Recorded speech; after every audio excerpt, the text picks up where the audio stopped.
저 사람은 참 부러울 것이 없고 다 이루었다고 생각할 때 그 사람이 무슨 일을 하는가가 진짜 그 사람의 관심, 그 사람의 성품이 드러난다 그래요. 다윗의 열망, 밥도 먹지 않고 잠도 자지 않고 오로지 한 가지 열망, 왕도 돼서 이스라엘 전체 왕이 되고 이제 이스라엘을 위협하던 블레셋과의 전쟁에도 놀라운 승리를 거두고 그리고 수도까지 옮겨서 이제 명실상부한 이스라엘의 왕으로 자리를 굳히고 또 두로 왕이 궁전까지 지어줘서 이제 부족함이 없는 상태인데도 다윗이 밤잠을 자지 않고 내가 눕지도 자지도 않고 먹지도 않겠다는 열망이 있었어요. 열망.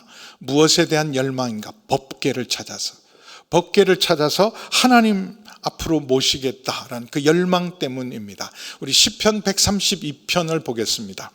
시편 132편 1절에서 4절 말씀 먼저 보겠습니다. 다윗의 모든 겸손을 2절에서 4절 계속 올려주세요. 그의 열망이죠.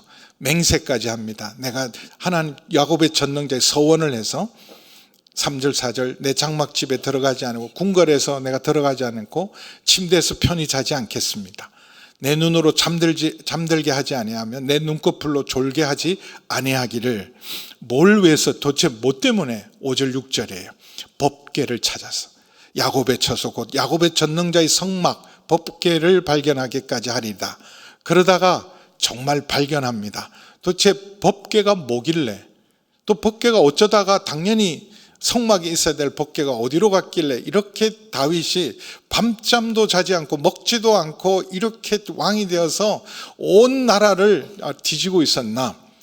법궤는 여러분 잘 아신 것처럼 이 하나님의 임재의 상징이에요. 이 성막에 들어가면 번제단도 있고 물두멍도 있고 이 등불을 밝히는 등대도 있고 그리고 하나님 앞에 진설병을 놓는 진설병상도 있고 분향하는 분향단도 있지만 하나님의 방에는 유일한 성물이 하나 있는데 그건 언약궤인 법궤입니다. 거기에 십계명, 그 아론의 쌍난 지팡이 그리고 만나 항아리가 담겨 있는 법궤는 하나님의 임재와 영광과 통치의 상징이에요. 모세에게 시내산에서 하나님 먼저 모든 모양 그리고 치수 재료까지 또 누구를 통해 만드는 걸 다 지시하고 그리고 광야 40년을 내내 하나님이 그 법궤를 통해서 이스라엘 백성과 함께 합니다. 행진할 때 언제나 법궤가 앞장섭니다. 그리고 요단강을 가를 때도 법궤를 맨 제사장이 요단강 물을 밟을 때 요단강이 갈라지고 그리고 여리고성을 정복할 때도 법궤가 중심으로 해서 여리고성을 돌고 여리고성이 무너졌던 그 법궤. 근데 그 법궤가 어찌된 잃어버렸어요. 법궤를 잃어버렸어요. 잃어버린 게 아니라 빼앗겼습니다. 엘리 제사장 시대에 여러분 엘리 제사장의 자녀들이 타락을 합니다. 불량자다. 하나님을 믿지 않은 불량자다. 제사장의 자녀들이 제사장의 직을 이어받아야 될 자녀들이 하나님도 믿지 않고 불량해서 헌금을 횡령하고 그리고 수종도는 여인과 함부로 동침하고 정말 말이 안 되는 일을 해서 하나님의 징계로 블레셋을 통해서 이스라엘에게 큰 피해도 주고 전쟁에 패배를 했는데 이 전쟁에서 다시 전쟁이 일어났을 때 우리 힘으로는 안 되니까 하나님을 동원합니다. 그래서 손대지 말아야 될 하나님의 법궤를 가지고 전쟁터에 나갑니다. 이게 법궤를 가져가면 하나님이 함께 하셔서 법궤의 신통력으로 전쟁을 이길 수 있으라고 믿었어요. 근데 어처구니 없게도 그때 패배하고 그리고 그 엘리의 두 아들 홈니와 비나스도 그 자리에 죽임을 당하고 그 소식을 들었던 엘리도 죽임을 당하고 그리고 법궤마저 빼앗겼어요. 법궤 빼앗겼는데 그 법궤가 블레셋 진영에 70일 동안 있었는데 법궤 때문에 이 블레셋 전 진영이 난리가 났어요. 재앙이 일어납니다. 그래서 그 다곤 신이라는 블레셋의 이 주신이죠. 그 신전에 갖다 놨더니 다곤 신이 목이 꺾어지고 그리고 문턱에서 자빠지고 난리가 난 거예요. 멀쩡하게 세워놨던 다곤 신들이 다 쓰러지고 자빠지고 문턱에 목이 걸리고 그랬더니 아니 법궤 때문인가 의심했는데 폭탄 돌리기처럼 이 5도시의 블레셋 도시마다 야 니들이 가져가라, 니들이 가는 곳마다 재앙이 일어나서 이거는 법궤 때문이다. 그들에게도 제사장이 있고 주술사들이 있으니까 이게 법궤 때문인지 아닌지 시험을 합시다. 그래서 이 법궤를 돌려보내는데 사람의 손으로 이끌지 말고 달구지, 이 새수레에 실어서 소 2마리인데 이 소 2마리가 보통 소가 아니라 젖 먹이는 소예요. 젖 먹이는 소인데 그 새끼들을 두고 그 소들을 올려보내면 배고픈 새끼들이, 송아지들이 울 때 그 송아지에게 달려오는 게 짐승의 본능인데도 그럼에도 불구하고 사람이 이끌지 않는데 이스라엘 진영으로 가면 이게 진짜 법궤가 하나님이 살아계신의 증거다 그랬는데, 놀랍게도 이 송아지의 배고픈 울음소리를 듣고 소들이 울면서 마치 천사의 손에 이끌려 가듯이 이스라엘 진영으로 들어갔어요. 그래서 70일 만에 하나님께서 스스로 법궤를 이 블레셋 진영에서 자신의 영광을 드러내시고 돌아왔습니다. 벳세메스라는 동네에 돌아왔는데 사람들이 잔치가 나고 축복하죠. 와, 법궤가 돌아왔다. 우리 동네에 정말 축복이다. 근데 해서는 안 될 짓을 합니다. 법궤 뚜껑을 열어봤어요. 열어보면 다 죽습니다. 거기는 열어보면 안 돼요. 그래서 그 뚜껑이 속죄소예요. 거기는 반드시 속죄하고 그 속죄의 피를 바른 다음에 하나님의 임재가 있을 때 가까이 갈 수 있는 곳인데, 열어보다가 몇 명이 죽었냐? 가로로 만약에 따지면 5만 명. 근데 그 당시 작은 동네에 5만 명이 인구가 있지도 않을 뿐만 아니라 요즘 시골 동네에 여러분 5만 명 있는 도시가 많지 않아요. 근데 3,000년 전에 5만 명 도시는 예루살렘을 빼고는 5만 명이 있는 도시는 없으니까 70명이 죽었다. 사무엘상 6장 19절 보겠습니다. 6장 19절 같이 읽습니다. 벳세메스 사람들이 여호와의 궤를 들어본 까닭에 그들을 치사 5만 70명을 죽이신지라. 여호와께서 백성을 쳐서 크게 사륙하였으므로 백성이 슬피 울었다. 하나님의 거룩에 함부로 참여하면 안 됩니다. 속죄 없이 제사장이 아닌 사람이 뚜껑 열어보면 그건 재앙이에요. 심판이 일어납니다. 호기심으로 함부로 볼 게 아니죠. 그래서 이걸 누가 어느 동네에 좀 가져갔으면 좋겠다 그랬는데, 기랏 여아림이라는, 오늘 2절에 보면 발레 유다라는 곳으로 법궤가 옮겨져서, 그리고 나서는 오랫동안 사람들의 기억 속에 잊혀집니다. 법궤가 어디 있는지. 그래서 특별히 사울 왕 시대에는 완전히 방치해요. 관심이 없었어요. 법궤가 있든지 없든지 그거 아무 상관하지 않았어요. 그렇게 잊혀져 있었던, 그래서 지금 법궤가 어디 있는지를 아무도 관심이 없었을 때 다윗은 그가 이스라엘 전체 왕이 되고 자기 궁궐도 세워지고 이제 안보도 튼튼해지고 이제는 누구도 넘볼 수 없는 나라가 되었을 때 다윗의 열망이 법궤를 찾아서 모셔야 되겠다. 왜냐하면 예루살렘은 다윗의 동네, 그리고 정치 중심지가 아니라 하나님이 통치하는 나라, 이스라엘은 하나님이 다스리는 나라, 하나님께서 인도하시고 다스리는 나라가 되어서 하나님의 도성으로 만들어야 된 열망 때문에, 그래서 법궤를 찾아서 모시기를, 예루살렘에 모셔야 영원한 도성, 거룩한 도성, 하나님의 도성이 되니까. 경주에 가면 불국사가 있습니다. 상징이죠. 우리는 부처의 나라, 불국을 만들겠다. 그래서 불국사입니다.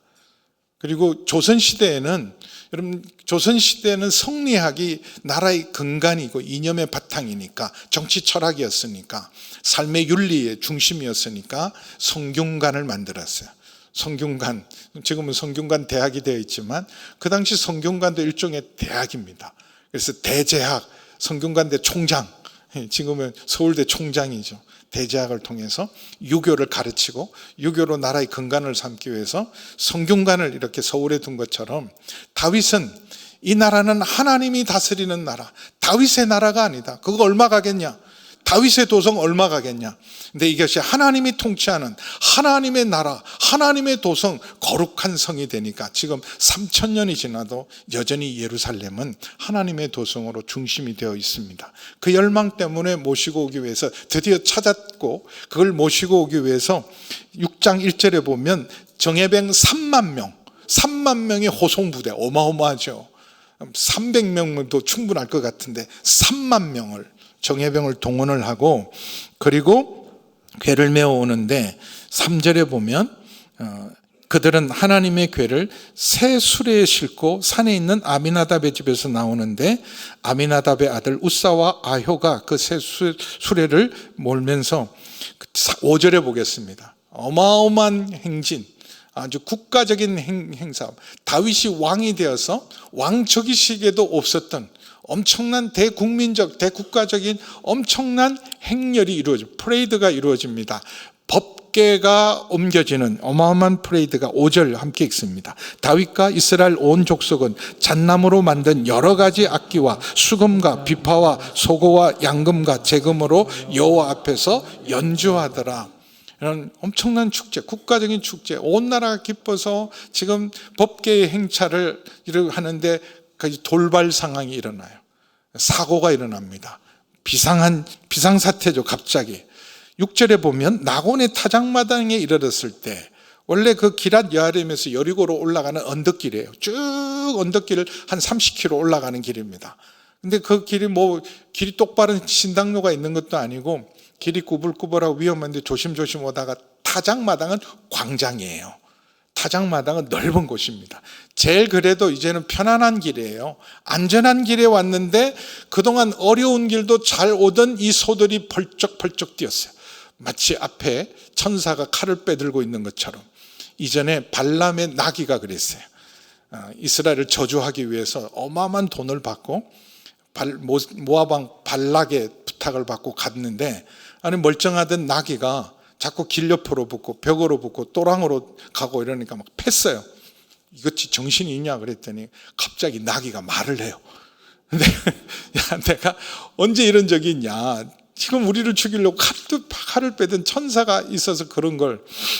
나귀는 보낸데 욕심에 눈이 어두웠던 발람 이 저주 전문가는 못 본 거죠.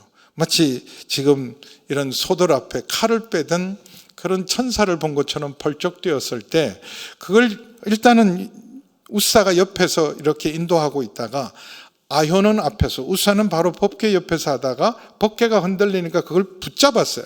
당연하죠. 그렇잖아요. 법궤가 흔들리고 혹시 이러다가 이게 수레에서 떨어지면 큰일 나니까 잡았는데 그 자리에서 죽어요. 하나님의 진노가 임했어요. 그러니까 지금 갑자기 초상집이 된 거예요. 이게 갑자기 이런 어마어마한 돌발 사건이 일어났습니다. 근데 여기 7절에 뭐냐, 왜 그렇게 죽었냐? 그냥 우연히 일어난 사고가 아니라 7절 보면 하나님이 진노하셨다.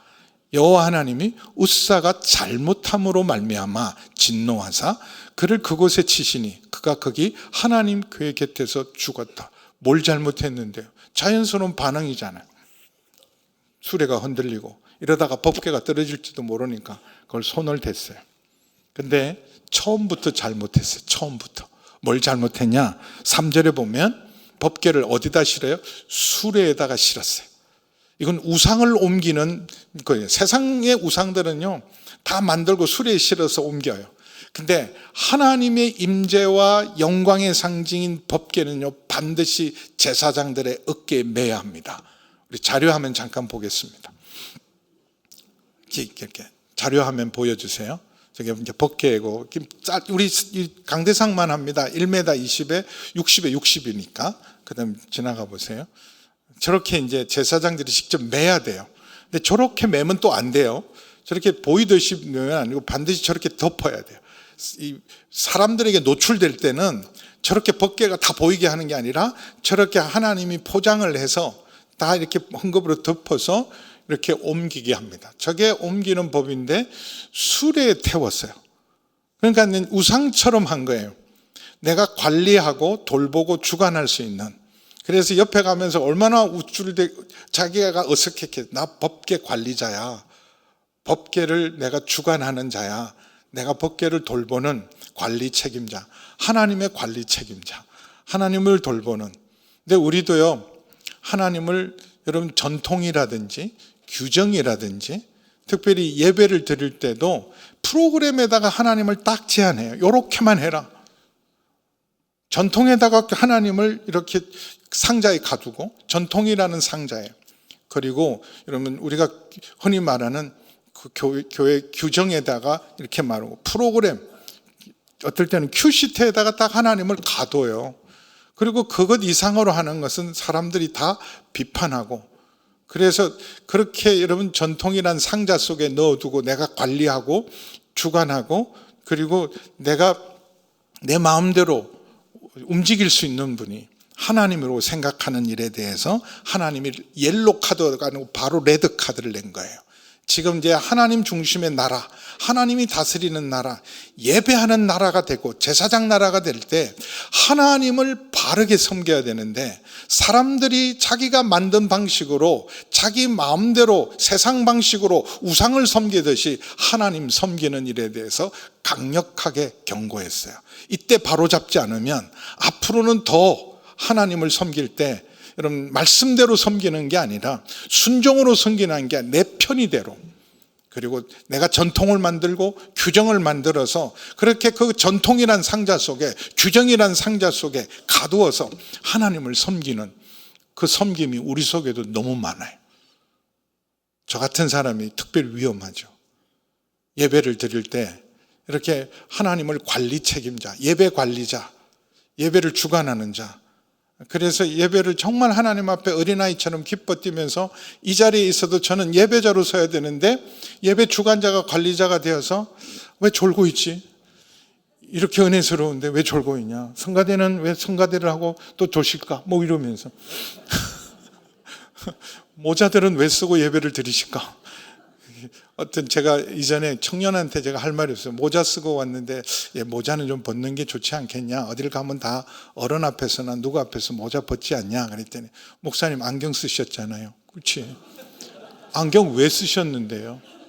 난 눈이 안 좋아서. 아니 머리도 마찬가지예요. 머리가 이렇게 정돈이 안 되고 이래서 좀 머리 좀 쓰고 나는 나름대로 예의를 갖춰서 쓴 건데 그걸 갖고 그러세요. 그래서 알았다, 마음대로 해라. 뭐 그거 중요한 거 아닙니까? 그거 중요한 거 아닙니까? 근데 이렇게 저 같은 사람이 제일 위험해요. 안전하게 규격대로 그리고 전통대로 하나님을 상자 안에 넣어서 요렇게만 섬겨라, 요렇게만 예배하라, 이게 하나님이다. 그러기 너무 쉬워요.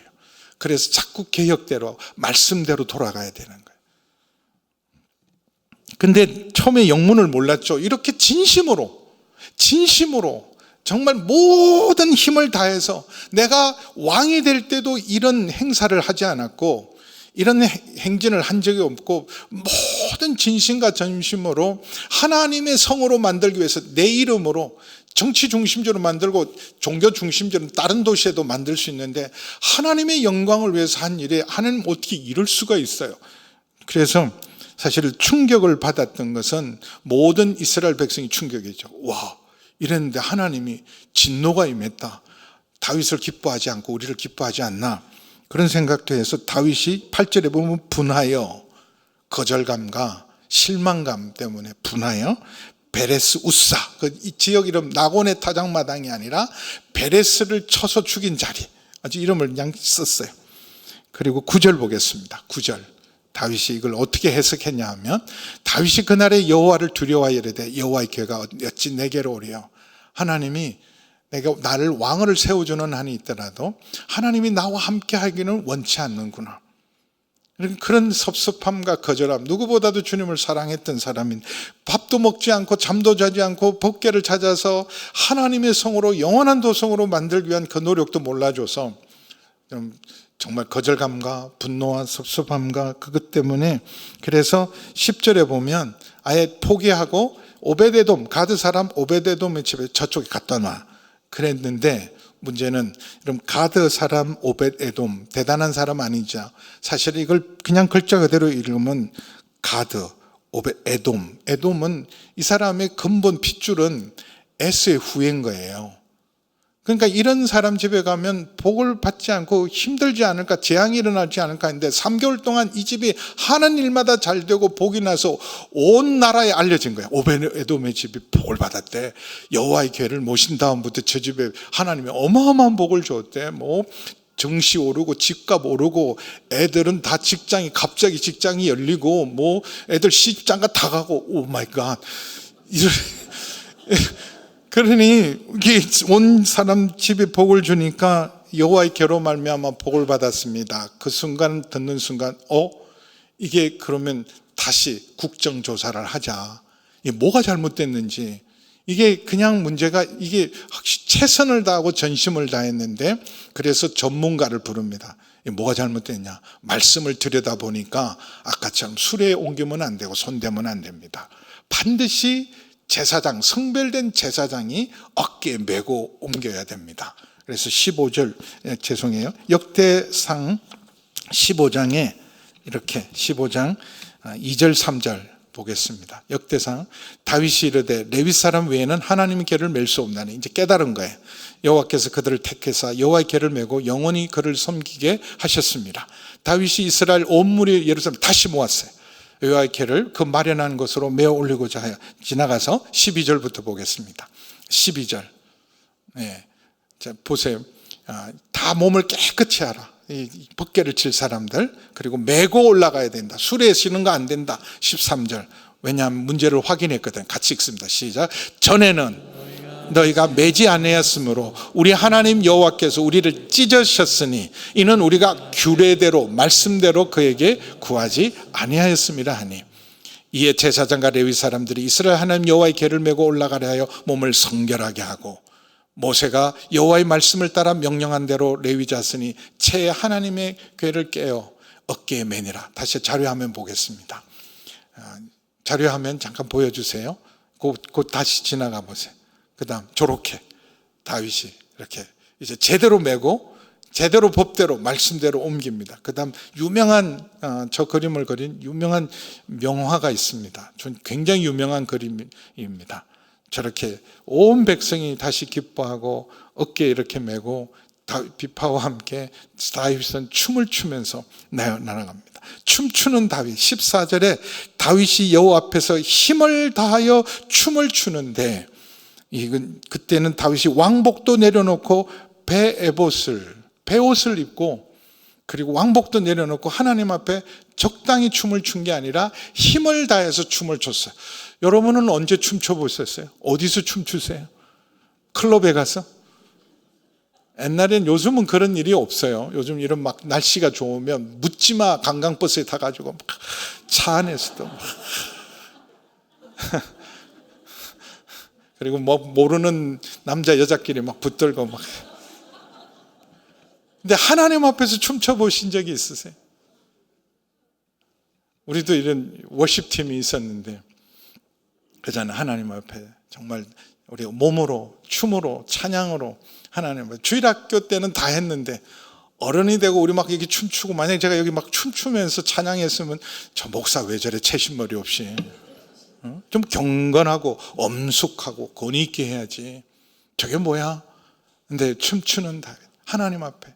예수님 돌이켜 어린아이가 되지 않으면 하나님 앞에 예배 드리는 데는 그 사람이 세상에서 왕이냐 대통령이냐 유명한 사람이냐 부요한 자냐 그거 아무 소용이 없어요. 돌이켜 어린아이처럼 여기 와서 여러분 세상의 걸 가지고 세상 명함 가지면서 나 이런 사람인데 나한테 그러고 일어나라 뭐 앉아라 이런 소리 하지 마라. 그런 거 불편한 사람 다 일어나서 찬양해. 근데 또 왜 다 일어나라 그래? 일어나고 싶은 사람만 일어나라 그러지. 그렇잖아요.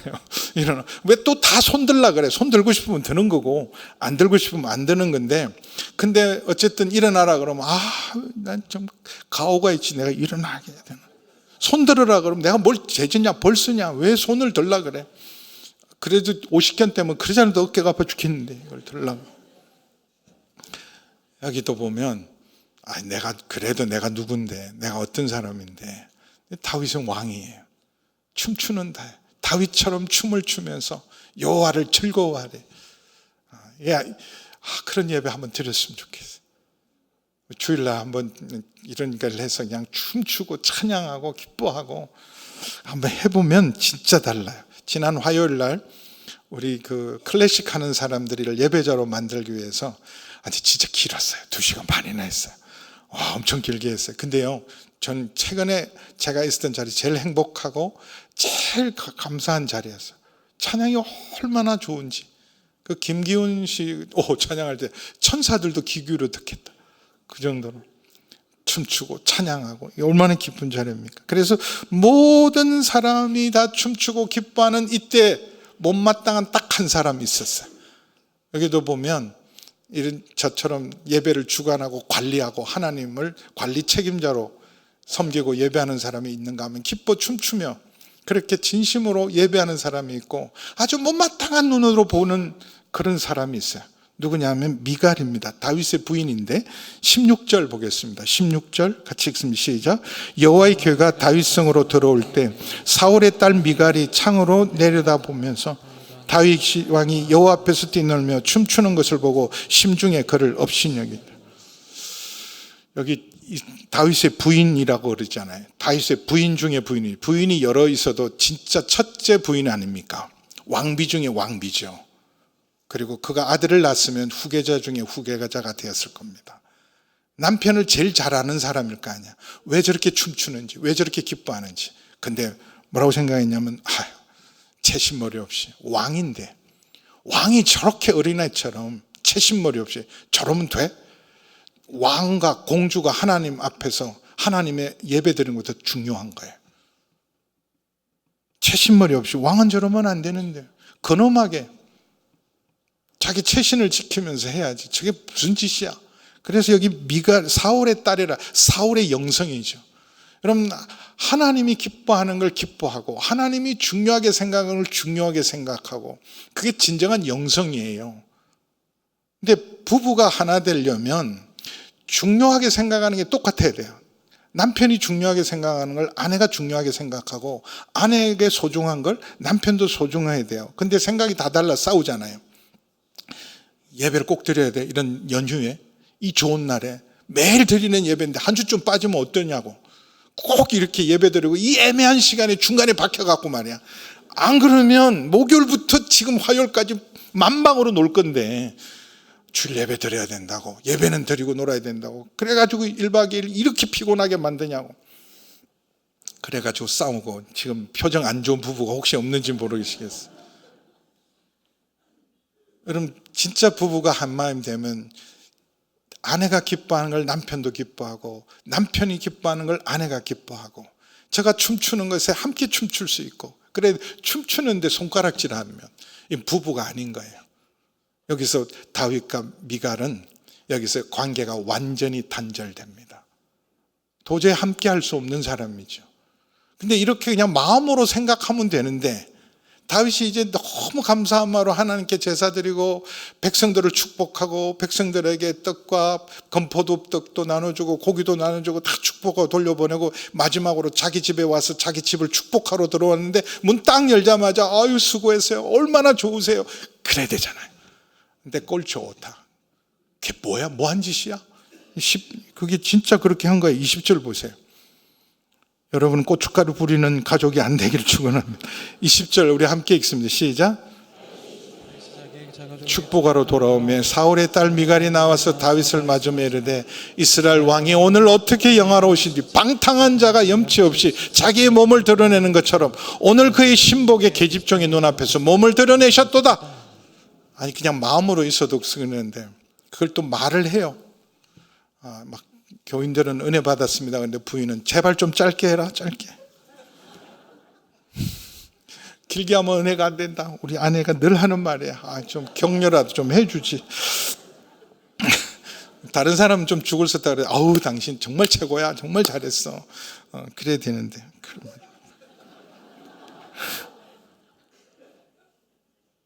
근데 다윗이 이렇게 말해요. 내가 다른 사람에게는 낮아질 수 있고 더 낮아, 하나님을 위해서라면, 예배를 위해서 난 더 낮아질 수도 있어. 그런데 적어도 하나님을 멸시하고 예배를 멸시하는 사람 앞에는 절대로 멸시를 당하지 않는다. 그래서 무자녀, 무슨 말이냐면, 여러분, 미갈에게는 자녀를 허락하지 않아요. 하나님과의 관계가 끊어지고 다윗과의 관계가 끊어져서 미갈은 역사 속에 사울의 딸로 완전히 역사 속에 사라져버립니다. 다윗의 첫째 부인이에요. 왕비 중에 왕비입니다. 후계자를 낳았으면 정말 다윗의 후계자가 될 수 있는 그런 자리에 있는데, 그는 자기가 자기 자리가 하나님께 예배드리고 하나님의 영광보다 더 컸던 사람. 여러분은 하나님 앞에 예배드리는 것의 우선순위, 삶의 우선순위, 내 삶의 중심이 하나님이십니까? 내 삶의 중심이 예배입니까? 어떤 일보다도 예배보다 더 중요한 일은 없어요. 근데 예배 드리러 와서 저처럼 이렇게 주관자가 돼도 안 돼. 그래서 늘 저는 매주마다 내가 예배자인가, 예배 드리기 전에도 예배자가도, 그리고 예배를 끝나고 나서 오늘 내가 진짜 예배자였는가 늘 돌아봅니다. 그냥 저는 설교를 맡은 순서자이지만 제일 중요한 거는 저부터가 제일 먼저 진짜 예배자가 돼야죠. 그리고 정말 여러분 모두가, 여러분 항상 기뻐하는 거, 하나님을 기뻐해야 항상 기뻐할 수 있습니다. 하나님을 기뻐할 때 예배하고 예배의 기쁨, 예배의 은혜로 충만한 그 충만한 심령 속에 여러분 하나님의 축복이 넘칩니다. 마지막으로 사무엘상 2장 30절 말씀 오늘 꼭 기억하시기 바랍니다. 읽습니다. 그러므로 이스라엘 하나님 나 여호와가 말하노라 내가 전에 내 집과 내 조상의 집이 내 앞에 영원히 행하리라 하였으나 이제 나 여호와가 말하노라 결단코 그렇게 하지 아니하리라. 내가 나를 존중히 여기는 자를 내가 존중히 여기고 나를 멸시하는 자를 내가, 이거 엘리 집에 내린 저주예요. 내가 영원히 너를 축복하겠다고 그랬는데, 근데 자식들이 불량하고 하나님 법궤를 이용하고, 그냥 말씀을 더 보세요. 나를 존중히 여기는 자를 내가 존중하고 나를 멸시하는 자를 내가 멸시하리라. 예배를 여러분 존중할 줄 모르고 예배자를 존중하지 못하고 오히려 멸시했던 미갈은 그의 인생 자체가 사라져버리지만, 여러분 다윗처럼 하나님을 온전히 기뻐하고 존중하는 사람은 하나님이 존중해서 하나님의 마음에 합한 사람으로, 다윗은 우리에게 남긴 가장 위대한 유산은 영웅이나 위대한 왕이 아닙니다. 예배자로. 그래서 예배에 대한 책을 남겼어요. 시편을.